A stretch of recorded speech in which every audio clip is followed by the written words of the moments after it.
I was so happy that I found out that I'm first because I'm going to take the answer that many of you may have been thinking about, especially talking to this group. I've been campaigning for a while now, for well over a year, and when I was initially campaigning, I was the only woman. Can I tell you the number of people who I met who said, oh yeah, we need a woman in this seat. And that wasn't just other women. I heard it from men. And then when I talk about being a mom, they're like, oh yeah, we need you there. That was invigorating and exciting and really points to the tipping point that we're at right now in this state. So I know it sounds a little bit trite, especially as I'm talking to Winless, but I'm going with it. So I'm running against an absentee 23-year incumbent, and we've been knocking doors since October and letting people know the facts about that. And the response generally is, well, if someone doesn't show up, shouldn't somebody fire that legislator? And I'm like, that's you. You should do that. And so it's the idea that people don't know their own power. And we have to do more about education. That's actually a perfect segue to what surprised me the most is that there's been a ton of analysis about how Democrats have no chance during the midterms, and that's frankly sort of put us in this perspective of, oh, this is going to be really tough and really difficult. But when we knock on voters' doors, what we found is they're not apathetic, they're just burnt out. And all you got to do is just show up and get them motivated, and they are absolutely ready to go. We've literally turned people that we've door knocked from just people we're talking to straight up volunteers that have been showing up on an almost weekly basis. So, that I think has been the most surprising thing for me. I think it's always shocking to me how much I love knocking on doors and meeting people where they are, hearing the issues that are important to them. And one of my favorite recent interactions was with a lady who lives in a retirement home and was so frustrated by the people in her building that they didn't care about politics, they didn't think their voice mattered anymore, and she was determined to get them all registered to vote and engaged in the process. So that was my favorite. Well, I'm a veteran of the 2020 campaign. That was my frame of reference was qualifying to run and then the entire world shutting down a week later. So I'm just thrilled to be actually out talking to people, looking in people's eyes face to face and not 2x2 inch headshots on a computer screen. So I'm like Luisa, I'm just loving being out and having that face to face interaction with folks. People are energized and ready to go. So. Thank you. Besides having other amazing women blazing trails across the state of Georgia, what's been the most surprising thing for me is I'm running for District 55, and the new lines are from Southwest Atlanta, where I'm from, to Buckhead. But I have the privilege of being educated in almost every space of the district, from the Trinity School to Inman Middle to Paideia, and then to the illustrious Howard University. I digress. But what I found in talking to people in all of these communities are similarities. Public safety is a concern, regardless of zip code. Access to quality education, whether you are on Hollowell or whether you are in Buckhead. So what I have found, which is a good thing, I believe, we all have these things in common and we all have similar desires. So I desire to focus on those things to bring the district together. Thank you. Thank you. Now let's shift to talking about the lingering impact of COVID in relationship to the workforce. Nicole, please tell us why the Republican incumbent labor commissioner needs to be replaced. Oh, it's such a long answer. You gotta do it short. But I'll be short. I'm short. So y'all, we're 2 years into this pandemic. The Department of Labor, the vast majority of their job is to pay unemployment insurance benefits that you earn. You have to earn those benefits. And people are still waiting 4 to 6 months for those benefits. And we're seeing evictions skyrocket as a result of that. He cut staffing, we run on a mainframe, he's kept the career centers closed. So that's enough. I've got a vision, I'll replace it, and I'm trying to stay short, but he's got to go. Melody, please tell us what you're hearing about the lag in DMV voter registrations and other problems voters are already beginning to experience. Yeah, so Melita mentioned in the kind of her intro this DMV issue. We're an automatic voter registration state, and pre-2020, when the legislative landscape looked a little different, you walk in, you want to get a new license, and it says, do you want to register to vote or change your address? And it's already highlighted yes. Now, you have to choose between yes and no, which sounds like a simple change, but we've gone from an 80% registration, and we were #1 in the nation in new voter registrations in 2019, to now we're down to 39% in just a year.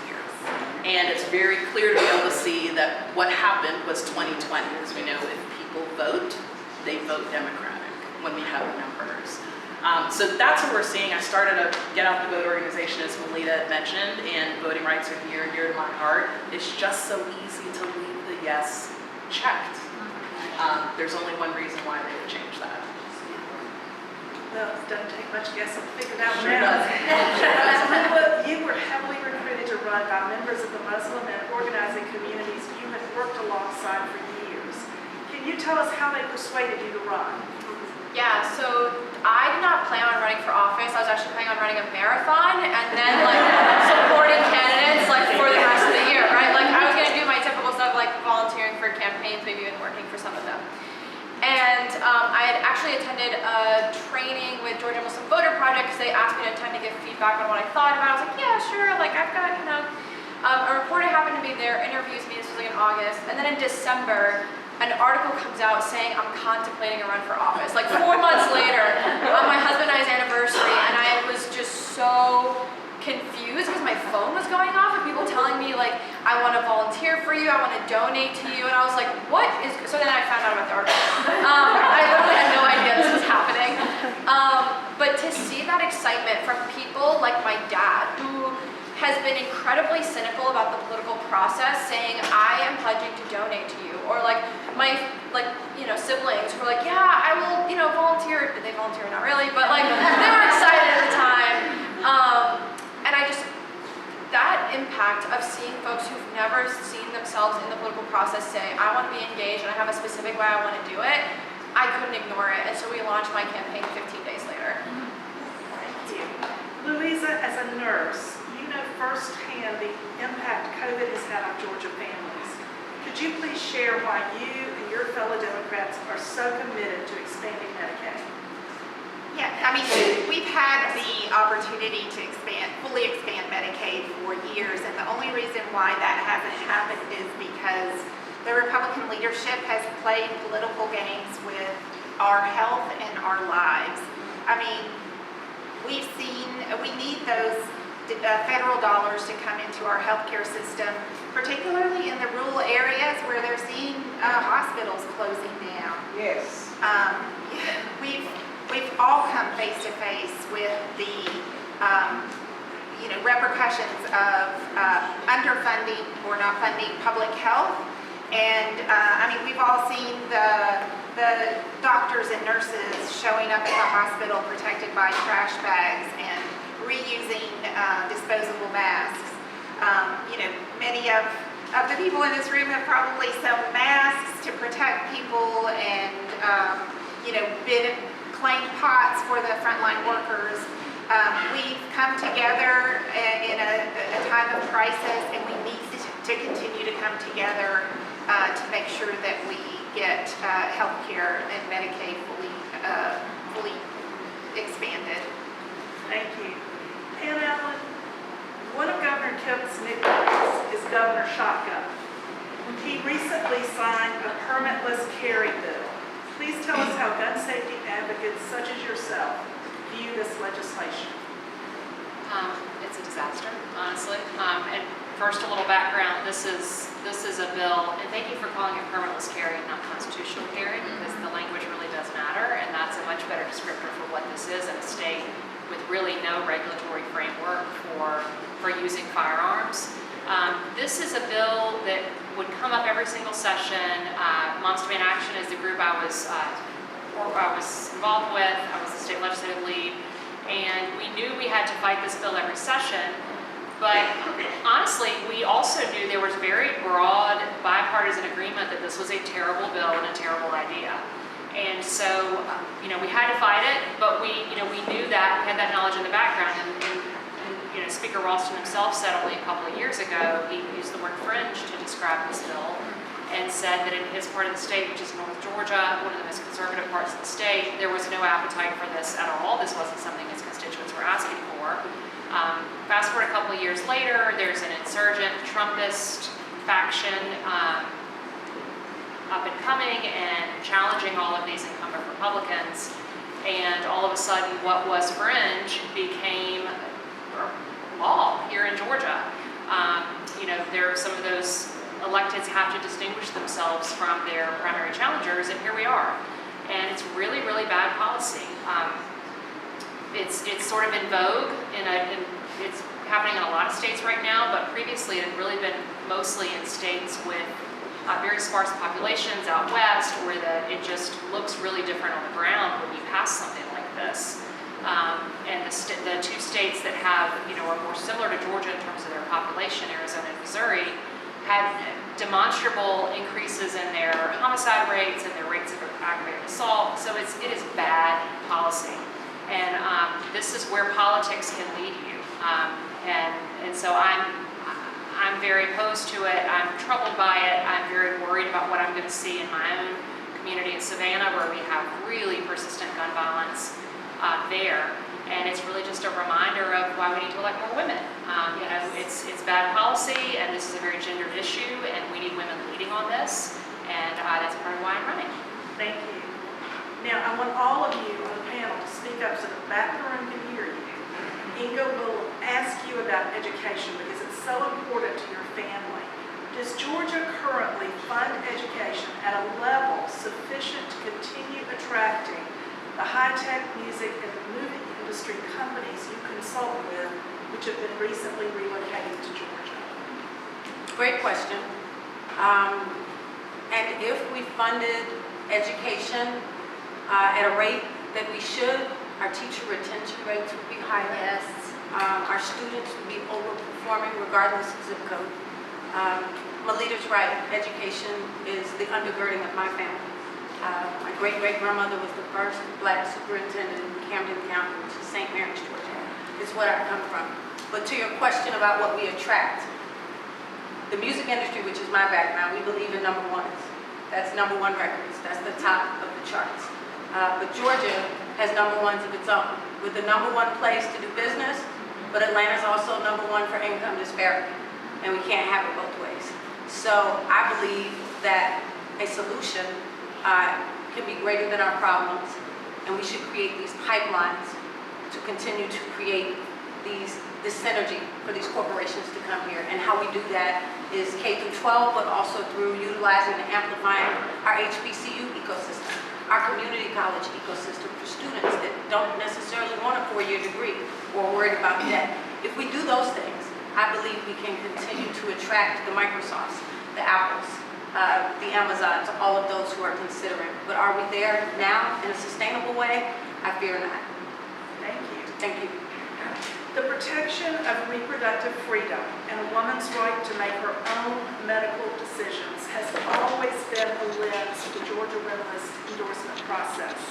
Because the United States Supreme Court appears likely to overturn Roe v. Wade and send this issue back to the states, reproductive freedom is more important than ever before. We want to hear from each of our panelists on this issue briefly, beginning with Nicole and then across the right. Could have babies. Abortion would be in the Bill of Rights. Let's be clear. It is true. I think we need to recognize that probably our right is about to be stripped. So it is time to get ready to get into some good, necessary trouble. It is time to get ready for civil disobedience. There's a great article in The Atlantic talking about this. Sorry, I'm getting shivers talking about it. Like, there are those of us who can afford and have the capability to travel to help support medical abortions. There are those of us who, if you cannot travel, who can afford to donate to networks who will create those. We need to be ready for civil disobedience. We need to be ready to get involved, and we need to not let our voices be shut down. So I'd approach it from a legal perspective. So I'm an attorney, and I agree with you. Short of somebody, few people dying, or us expanding the Supreme Court, this is what's going to happen. And I don't say that as like fear-mongering or anything like that. It's just a reality, which should be a call to action. So I would take it a step further from getting ready. We need to start the stuff. We need to start doing the thing. You don't install the sprinklers in the middle of a fire. You put them in so that when the fire happens, you already have things, infrastructure in place. Like, we're the sprinklers. So I'm asking y'all for where we need to be, because it's coming to the States. And we need to be in position to be able to fend this off. Once again, amazing segue, because I think a lot of times when we think about down ballot races, people don't even go that far down the ballot, but we are the megaphones for these issues. We are the ones talking most directly to the voters and informing them that this is happening, this is coming down the pipeline. When I talk to a voter and they mention this is a concern, I point out, yes, it should be a concern because it is coming. We have spent a large amount of our lifetimes not having to worry about access to necessary medical procedures, because that's what abortions are. They are life-saving medical procedures, and calling them anything else, I think, is just plain propaganda. And so when we talk to voters, we're able to amplify and say, hey, this is coming, be prepared. That's what we are here for, even just as candidates, let alone for elected officials. Thank you. Lisa? So Georgia has one of the highest maternal mortality rates in the country. Multiply that times 3 if you're a Black woman. Instead of addressing this, the Georgia GOP has made it even more dangerous to be pregnant, to go through childbirth, or goodness, to even have a uterus. I mean, we need people who will speak up in the state legislature. As a registered nurse, I can be that voice from a science and patient-centered perspective. And, it's important that we do all we can right now. This is not the business of the state, period. And we need leaders at every single level ready to declare that and to fight for that in whatever position you have. We need to trust women. We live this. We experience this. We lie on those tables and get those transvaginal ultrasounds. We get those diagnoses. Anybody's reason for needing to access this health care is a legitimate reason, and we have to all be ready to fight to protect that. Thank you. I've lost friends on the table giving birth. Black women who have expressed pain, great pain, and been ignored. That is a reality. What is also a reality is that we have different experiences as women through different lenses, but we share this thing in common. I come from women who handle business at the kitchen table, and even in the midst of eras, have always been the backbones of family. So I believe that we need fighters that represent each facet of womanhood, because women are not monolithic, neither are communities. But in terms of our rights to be heard, to be understood, to be treated, but also to make our own decisions, that is absolute. And 3 words: Ketanji Brown Jackson.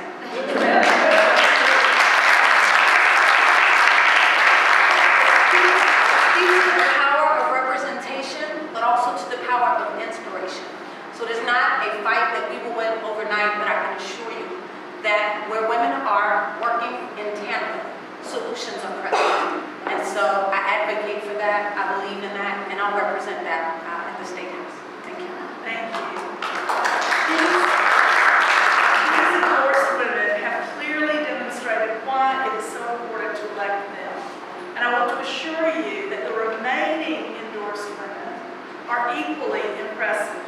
And on top of that, we've got 50 races to look at for a possible runoff in general election endorsements. So we've got some amazing